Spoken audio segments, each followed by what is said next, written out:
Fahrizul Anjar, benar? Lain anjir. Oke, kali ini kita bakal ngebahas terkait dengan statement-statement yang bikin kita gerah ya, Bang Faris. Gerah ya. Gerah. Pertama yang ingin gua tanyain sama Bang Faris terkait dengan pernyataan ataupun statement bahwa koruptor bisa dimaafkan. Nah itu seperti apa tuh Bang Faris? Iya, lagi rame itu ya. Kemarin Prabowo pidato di Mesir sama mahasiswa-mahasiswa sama orang Indonesia yang kuliah di sana berpendidikan di Mesir. Itu pidatonya katanya kemarin tuh ya koruptor lebih baik dimaafkan. Gimana kalau kita maafkan koruptor? Nah ya udah, tapi asal dengan uangnya dikembalikan. Ya kan ada gila-gilanya itu presiden kayak gitu ya, gimana? Ya kalau misalkan kayak gitu ya bubarin aja itu KPK, bubarin tuh kejaksaan, bubarin tuh orang-orang yang ataupun apa bagian di Polri itu ada tentang masalah tindak pidana khusus, itu berarti harus dibubarin juga. Kalau misalkan dimaafkan gimana ceritanya? Kalau misalkan gini, Prabowo itu bilang kalau misalkan udah aja orangnya maafin, terus nanti orangnya datang, Pak Prabowo saya korupsi kemarin di dinas pertanian tentang masalah pupuk misalkan, terus ya udah saya maafin ya, tapi jangan bilang-bilang, kan gila itu. Itu sih emang statementnya, tapi itu bukan statement penegasan, tapi itu katanya itu statement masih berupa pemikiran yang seperti hal lumrah lah, itu katanya lelucon atau kayak gimana nggak tahu lah. Jadi belum ada klarifikasi dari Pak Prabowo ini. Belum ada, biasanya sih yang klarifikasi soal itu Kementerian Komunikasi Kepresidenan biasanya ya. Oke. Dan biasa aja Kementerian Komunikasi Presiden juga nantinya blunder juga tuh. Ujung-ujungnya kayak yang kasus Gus Miftah, saya minta maaf, klarifikasi atas perbuatan ataupun perkataan yang tidak semena-mena atau senonoh, katanya gitu. Oke. Kalau begitu ya pasti ada dampaknya. Dampaknya apapun, cuman kalau misalkan kita diambil daripada dampak sosial ya, memaafkan koruptor terhadap kepercayaan publik kepada pemerintah tuh gimana tuh? Iya, makin berkurang lah kalau misalkan kepercayaan publik kepada pemerintah, apalagi nih disambungin sama contoh misalkan sekarang PPN naik 12%. Nih, PPN naik 12% itu untuk nantinya lari ke APBN untuk kinerja pemerintahan, untuk gaji-gaji presiden, gaji-gaji menteri, gaji-gaji kejaksaan dan lain sebagainya, semua KPG itu dari apa? Dari PPN, dari APBN salah satunya yaitu. Terus kalau misalkan Prabowo ataupun presiden mengambil langkah seperti itu, berarti kerja-kerja pejabat publik nggak ada artinya, gaji-gaji yang diambil dari PPN, dari uang-uang rakyat itu nggak ada artinya kalau misalkan seperti itu. Oke. Jadi kacau lah ini ya terkait dengan statement yang dikeluarkan oleh Pak Prabowo. Jadinya kita mikir kemana-mana dan berandai-andai gitu ya. Tapi nih jika kita berandai-andai ke depannya nih, kemungkinan besar dan kemungkinan kecil yang akan terjadi gitu ya, terkait dengan statement yang dikeluarkan oleh Pak Prabowo itu, pemberian maaf kepada koruptor itu menurut Bang Tuleng ya, Bang Faris, bisa gak dijadikan alat politik oleh pihak-pihak tertentu atau kita sebut aja partai politik? Ya bisa lah, sangat mungkin dan sangat leluasa nantinya partai politik. Jadi sifatnya nanti uang APBN ataupun uang kementerian itu sifatnya bisa menjadi pinjaman nantinya kalau gitu. Jadi dipinjam dulu, dikorupsi dulu istilahnya. Jadi dikorupsi dulu karena uang yang belum teralokasikan untuk penganggaran dan lain sebagainya, dipinjam dulu bro, dikorupsi dulu, nanti kalau misalkan mau dipakai baru gue balikin lagi nih, kayak gitu kan aneh. Oke.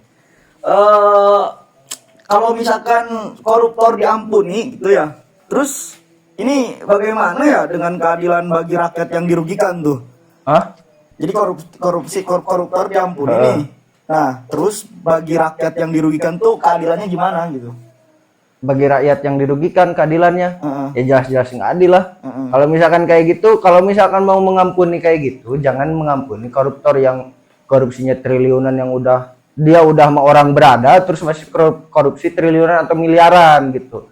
Kalau misalkan mau mengampuni ataupun justice kolaboratif, itu biasanya itu kan bentuknya justice kolaboratif. Nah, itu biasanya dengan orang-orang yang memang contoh misalkan orang maling ayam karena misalkan butuh nih buat makan.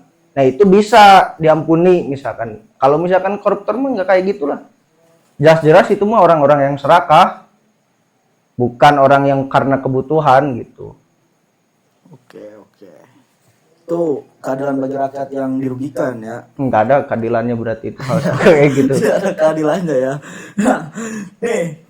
Jadi kalau kita memaafkan koruptor, itu kan bisa dianggap sebagai cara untuk mempercepat rekonsiliasi atau justru melanggengkan budaya korupsi gitu. Paham nggak maksudnya? Iya, berarti kan jadi korupsi ini jadi budaya ya, jadi pembiaran ataupun kewajaran bagi republik ini. Jadi korupsi ini udah menjadi hal yang wajar atau hal yang lumrah karena bisa dimaafkan. Itu sih bentuknya nantinya jadi ke partai politik tuh. Oke. Bang Faris ini kan bagian daripada tim naon? bagian daripada tim Gerak Publik ya. Gerak Publik sebagai media hari ini ya. Lalu menurut Bang Faris nih, seberapa besar peran media dalam membentuk opini masyarakat tentang pengampunan koruptor ini gitu kan? Nah itu seperti apa tuh? Harusnya peran media ini jadi peran yang sangat seksi ya di untuk pengampunan koruptor ini ataupun terkait masalah-masalah hal yang seperti ini ataupun masalah kebijakan-kebijakan publik ataupun kebijakan elit lah.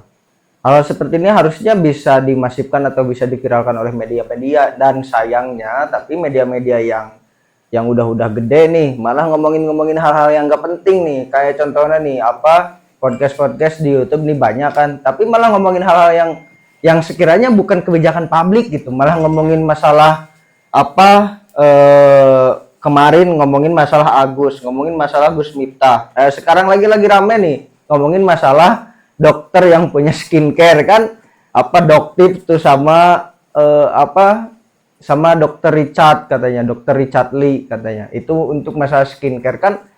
Ada gila-gilanya itu media-media yang udah gede tapi malah ngomongin hal-hal yang seperti itu gitu. Jadi harusnya dirubahlah ngomonginnya hal-hal yang bermanfaat ataupun yang memang sekiranya sekiranya bukan ngomongin masalah orang gitu, tapi ngomongin masalah apa yang memang menjadi kebijakan pemerintah harusnya. Oke. Ya, jadi banyak ya isu-isu besar yang ternyata besar tertutup oleh isu-isu yang krocok dan konyol gitu ya. Jadi emang bingung ini ya gitu ya.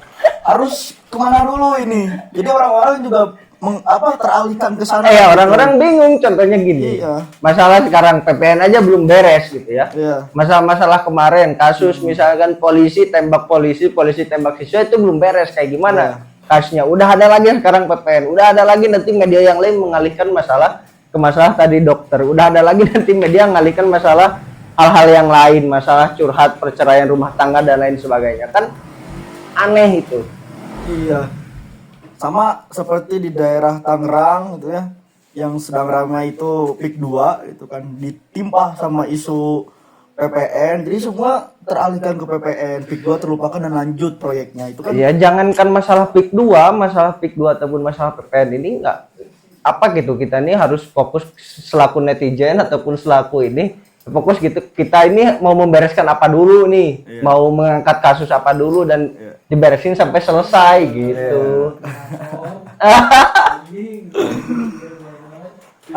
Kemarin itu kan ada sempat rame di platform sosial media ataupun di Instagram ataupun di mana itu di TikTok gitu ya. Jadi kasus korupsi di Cina sebesar 30 triliun itu hukuman mati.